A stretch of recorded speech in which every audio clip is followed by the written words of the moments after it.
Hello Malayalam മക്കളെ, വണക്കം. അങ്ങനെ ഫിനാലെ കഴിഞ്ഞിരിക്കുകയാണ്. നമ്മുടെ മുത്തുക്കുമരാണ് ടൈറ്റിൽ വിന്നർ. എല്ലാവർക്കും അറിയാം, അത് അങ്ങനെ തന്നെ സംഭവിച്ചിട്ടുണ്ടായിരുന്നു. നമുക്ക് ആദ്യം തൊട്ട് സംസാരിക്കാം കേട്ടോ. കുറേ കാര്യങ്ങളൊക്കെ നമുക്ക് ഇൻട്രസ്റ്റിംഗ് ആയിട്ട് ഇതിനകത്ത് തോന്നിയിട്ടുള്ള കുറേ കാര്യങ്ങളുണ്ടായിരുന്നു. പക്ഷെ ഒത്തിരി വലിച്ചു നീട്ടുന്ന പോലെ എനിക്ക് തോന്നിയിട്ടുണ്ടായിരുന്നു കേട്ടോ. അപ്പം വിജയ് സേതുപതി സാറിൻ്റെ എൻട്രിയാണ്, കാറിൽ നിന്നാണ് കേട്ടോ. അപ്പം ആദ്യത്തെ അതായത് 7 വരെയുള്ള സീസണിലെ വിന്നേഴ്സിൻ്റെ ഫോട്ടോസൊക്കെ വെച്ചിരിക്കുന്നതിൻ്റെ അവിടുന്ന് ഒരു പെട്ടി നോക്കിയിട്ട് ആ പെട്ടി എടുത്തുകൊണ്ട് വരികയാണ്. ആ പെട്ടിയിൽ എന്താണ്? നമ്മുടെ ഈ പ്രാവശ്യത്തെ വിന്നറിനുള്ള ട്രോഫിയാണ് കേട്ടോ.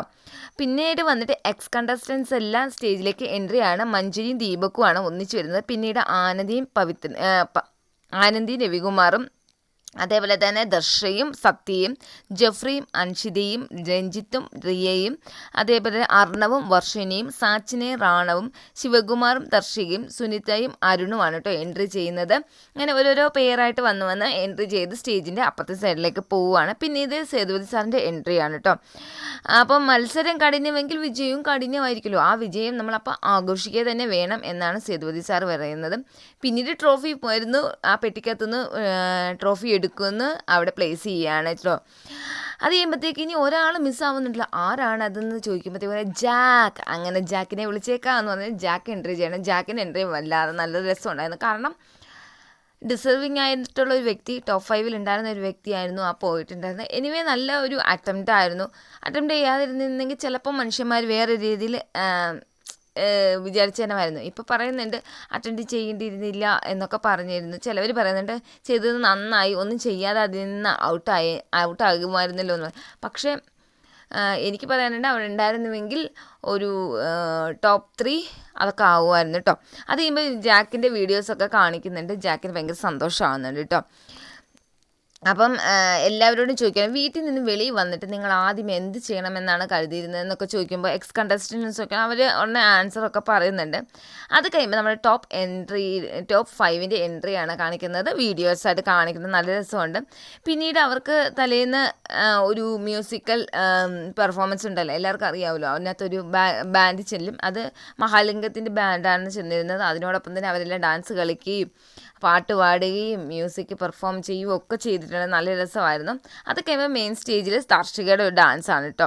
പിന്നീട് ടോപ്പ് 5 എല്ലാവരും ഓരോരുത്തരെ വിളിച്ചിട്ട് നമ്മുടെ ഇതുവരെയുള്ള പയനം, അതായത് താൻ എങ്ങനെയായിരുന്നു എന്നുള്ളത് ഓരോരുത്തരെ വിളിച്ചിട്ട് ബിഗ് ബോസ് കണ്ണടച്ച് കേൾക്കാൻ പറയുകയാണ്. എന്നിട്ട് പറയാണ്, ഓപ്പൺ ചെയ്തിട്ട് ഇനി എന്താണ് തനിക്ക് തന്നോട് പറയാനുള്ളത് എന്നത് പറയാൻ പറയുന്നുണ്ട്. അപ്പോൾ എല്ലാവരും അവനവനും സ്വന്തമായിട്ട് മോട്ടീവ് ചെയ്യുക എന്നുള്ളൊരു പ്രോസസ്സാണ് അവിടെ കാണിച്ചിരുന്നത്. അതൊക്കെ നമ്മൾക്ക് മലയാളത്തിലൊക്കെ നേരത്തെ ആയിരുന്നു. എനിവേ നല്ലൊരു കണ്ടൻ്റായിരുന്നു. അത് കഴിയുമ്പം സേതുപതി സാർ വീട്ടിൽ എൻട്രി ചെയ്യുകയാണ്. അപ്പം കുറച്ച് ഗിഫ്റ്റൊക്കെ അവർക്ക് കൊടുക്കാൻ വേണ്ടിയിട്ടാണെന്നാണ് പറയുന്നത്. എന്നിട്ട് വീട്ടിലുള്ളവരോട് ചോദിക്കാം, നിങ്ങൾക്ക് ഈ വീട്ടിൽ ഇഷ്ടമുള്ള സ്ഥലം ഏതാണെന്ന് ചോദിക്കുമ്പോൾ പവിത്ര പറഞ്ഞിട്ട് എനിക്ക് ഈ ഊഞ്ഞാലുള്ള കിച്ചൺ ഏരിയയിലെ ഊഞ്ഞാലുള്ള സ്ഥലമാണെന്ന് പറയുന്നത്. വിശാൽ പറഞ്ഞിട്ട് കിച്ചൺ ഏരിയ എന്ന് പറഞ്ഞിട്ടുണ്ട്. അപ്പം റയാനെ കൂട്ടിക്കൊണ്ടപ്പോൾ എന്നാണ് വിശാൽ പറഞ്ഞത്, ഞാൻ ആ സാറിന് വേണ്ടിയിട്ട് വെളുത്തുള്ളി കൊണ്ടൊരു ചോറുണ്ടാക്കില്ലേ, അതുണ്ടാക്കി തരട്ടെ എന്ന് ചോദിക്കുമ്പോഴത്തേക്ക് അവിടെ പറഞ്ഞാൽ ആ ശരി നീ ഉണ്ടാക്കുക, ഞങ്ങൾ ബാക്കിയുള്ളത് കണ്ടിട്ട് വരാം എന്ന് പറഞ്ഞിട്ട് റയാൻ എൻ്റെ മറ്റേ ഫ്ലവറുള്ള ബെഡാന്ന് പറഞ്ഞിട്ട് സൗന്ദര്യം പറയുന്നുണ്ട് ബെഡ്റൂം, സാധാ ബെഡ്റൂമാന്നൊക്കെ പറഞ്ഞിട്ട്. അപ്പോഴത്തേക്ക് വിശാൽ അവിടെ ഫുഡ് റെഡി ആക്കുന്നുണ്ട്. എന്നിട്ട് നമ്മൾക്ക് കാണാത്തൊരു കാര്യം അതിനകത്ത് കാണുന്നുണ്ട്. വിജയ് സേതുപതി സാറിന് വാരി കൊടുക്കുന്നുണ്ട് കേട്ടോ.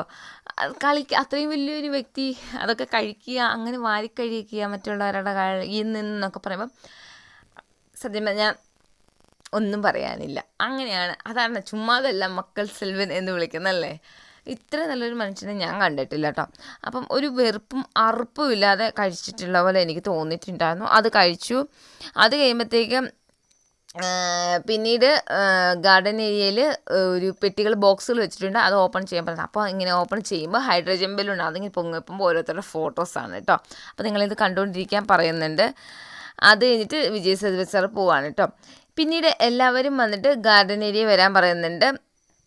കൊടി വെച്ചിട്ടുണ്ട്, കൊടി വലിക്കാൻ പറയുന്നുണ്ട്. അതിൽ നിന്ന് ഇങ്ങനെ വലിക്കുമ്പോൾ കുറേ പേപ്പർ വീഴും. അതിലൊരു പേപ്പറിനകത്ത് ഒരു കാര്യം എഴുതിയിട്ടുണ്ടാവും, അത് നോക്കാൻ പറയുന്നുണ്ട്. അങ്ങനെ എല്ലാവരും വലിച്ചു കഴിയുമ്പം റയാൻ്റെ കയ്യിലൊരു പേപ്പർ വരുന്നുണ്ട്. ആ പേപ്പറിനകത്ത് റയാൻ എവിക്റ്റഡ് എന്ന് പറയുന്നുണ്ട്.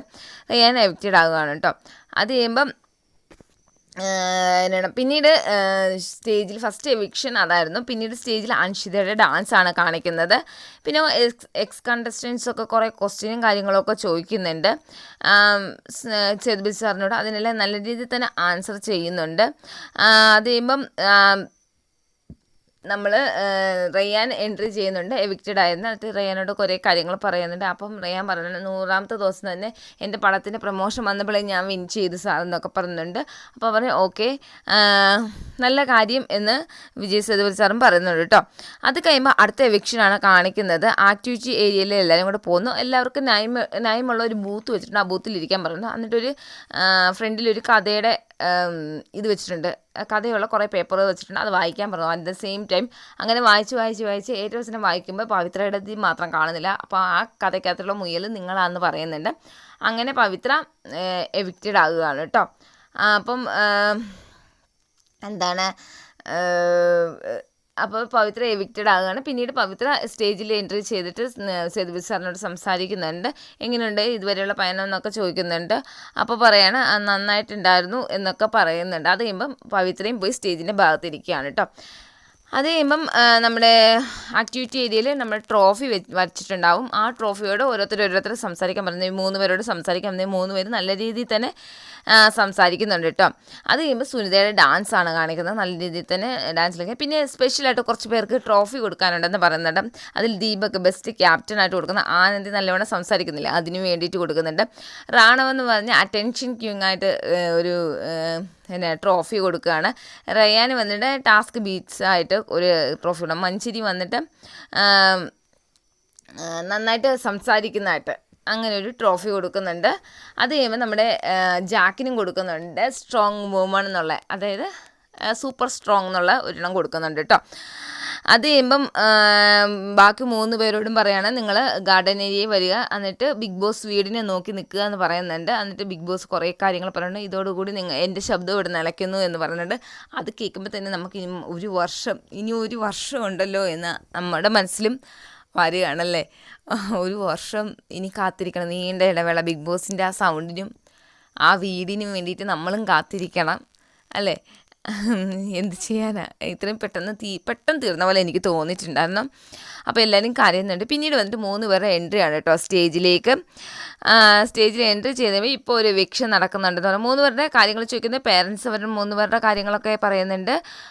ഫ്രണ്ടിൽ തന്നെ പേരൻസ് ഇരിക്കുന്നുണ്ട്. അവർ 3 പേരുടെ പേരൻസ് സംസാരിക്കുന്നുണ്ട്. അത് കഴിയുമ്പോഴത്തേക്കും അടുത്തൊരു എവിക്ഷൻ ഉണ്ടാവുമെന്ന് പറയാണ്. അപ്പോൾ കാർഡ് ഓഡിയൻസിൻ്റെ ചെയറിൻ്റെ അടിയിലുണ്ട്. ആ ഓഡിയൻസിൽ ആരും നോക്കാൻ പറയുന്നുണ്ട്. നോക്കുമ്പോൾ ഒരു കാർഡ് കിട്ടുന്നുണ്ട്. ആ കാർഡ് കൊണ്ടു കൊടുക്കുക. വിശാൽ എവിക്റ്റഡ് എന്ന് പറഞ്ഞിട്ടുള്ള കാർഡാണ് കേട്ടോ വരുന്നത്. അങ്ങനെ വിശാലും കുറേ കാര്യങ്ങളൊക്കെ സംസാരിച്ച് സ്റ്റേജിൻ്റെ ആ സൈഡിൽ പോവുകയാണ്. അത് കഴിയുമ്പം സ്റ്റാർ വിജയുടെ ഹെഡ് ബാല എൻട്രി ചെയ്യുന്നുണ്ട്. അതേപോലെ കൃഷ്ണൻകുട്ടി എൻട്രി ചെയ്യുന്നുണ്ട്. ആദ്യമേ വിജയ് സേതുപതി സാറിനെ വിളിച്ചപ്പോൾ ഞാനില്ല, ബിഗ് ബോസ് ഷോ ഞാൻ ഹോസ്റ്റ് ചെയ്തില്ലെന്ന് പറയുന്നത്. പിന്നീട് വന്നിട്ട് കുറേ ദിവസം കഴിഞ്ഞപ്പോൾ എങ്ങനെ ചെയ്യാം, പിന്നീട് കുറേ നാൾ കഴിയുമ്പോഴത്തേക്ക് അടുത്ത സീസണിൽ നല്ലവണ്ണം നമുക്ക് എങ്ങനെ ഇൻ്റർവ്യൂ ചെയ്യാം എന്നുള്ള കാര്യം വരെ ഞങ്ങൾക്ക് പറഞ്ഞു തരികയുണ്ടായെന്നൊക്കെ ബാല പറയുന്നുണ്ട് കേട്ടോ. അത് കഴിയുമ്പോൾ വിന്നറിൻ്റെ അനൗൺസ്മെൻറ്റ് ചെയ്യുകയാണ്. വലത് കൈ മുത്തുക്കുമറും ഇടത് കൈയിൽ സൗന്ദര്യമാണ്. ഏറ്റവും അവസാനം ബിഗ് ബോസ് തമിഴ് സീസൺ 8ൻ്റെ വിന്നർ മുത്തുക്കുമർ എന്ന് പറഞ്ഞ് അനൗൺസ്മെൻറ്റ് ചെയ്യുകയാണ്. എല്ലാവർക്കും ഭയങ്കര സന്തോഷം. മുത്തുക്കുമറിൻ്റെ പേരൻസ് സ്റ്റേജിലേക്ക് വരുന്നുണ്ട്. അവർ സംസാരിക്കുന്ന അവരുടെ സന്തോഷം, എക്സ് കണ്ടസ്റ്റൻസിന് സന്തോഷം. സൗന്ദര്യം പറയാം, എന്തോ ഞാൻ പേടിച്ചിരിക്കുകയാണ് സാർ, എൻ്റെ കൈ പൊക്കുമായിരുന്നു, എന്നാൽ എൻ്റെ അച്ഛൻ കൊണ്ടുവന്ന ട്രോഫി കൊണ്ട് മുത്തുന് കൊടുക്കുമായിരുന്നു എന്ന് സൗന്ദര്യം പറയുന്നുണ്ടായിരുന്നു. അപ്പം നമ്മുടെ അതിനിടയ്ക്ക് നടക്കുന്ന ബാല പറയുന്ന എല്ലാവരുടെയും വീഡിയോസ് കാണിക്കുന്നുണ്ട്. നമ്മുടെ സേതുപതി സാറിൻ്റെ വീഡിയോസ് കാണിക്കേണ്ടതെന്ന് പറയുമ്പോൾ സേതുപതി സാറിൻ്റെ കുറേ വീഡിയോ കാണിക്കുന്നുണ്ട്. അതിൽ സന്തോഷമാകുന്നുണ്ട് സേതുപതിക്കും. അത് കഴിയുമ്പോൾ നമ്മുടെ 40,50,000 രൂപ നമ്മുടെ മുത്തുക്കുമറിന് കൊടുത്തിട്ട് നിങ്ങളെല്ലാം സംസാരിക്കുമെന്ന് പറഞ്ഞിട്ട് സേതുപതി സാർ പോവുകയാണ് കേട്ടോ. സത്യം പറഞ്ഞാൽ ഇനി ഒരു വർഷം നമ്മളും കാത്തിരിക്കണം ഇതേപോലെ ഒരു സീസണിന് വേണ്ടി. പക്ഷേ എനിക്ക് ഒരു ഇത് പറഞ്ഞാൽ ഇച്ചിരി കൂടി വലിയൊരു ട്രോഫി ആവാമായിരുന്നു എന്ന് എനിക്ക് തോന്നിയിട്ടുണ്ടായിരുന്നു, ഇച്ചിരി വലിയത്. പക്ഷേ എന്ത് ചെയ്യാനല്ലേ. അപ്പം ഇന്നത്തെ എപ്പിസോഡിൽ ഇത്രയുള്ളൂ. ഇനി നാളെ വരാമെന്ന് പറയാൻ ബിഗ് ബോസ് സീസൺ 8 ഇല്ല. ഇനി ഒരു വർഷം കാത്തിരിക്കണം. ഇനി ഒരു വർഷത്തിന് ശേഷം ബിഗ് ബോസ് തമിഴ് സീസൺ 9ൻ്റെ റിവ്യൂ ആയിട്ട് ഞാൻ വരുന്നതായിരിക്കും. എല്ലാവരും ഇതും തുടർന്ന് എൻ്റെ ചാനലിലെ വീഡിയോസ് കാണണം എന്ന് മാത്രമേ എനിക്ക് പറയാനുള്ളൂ. എല്ലാവർക്കും നന്ദി, നമസ്കാരം കേട്ടോ.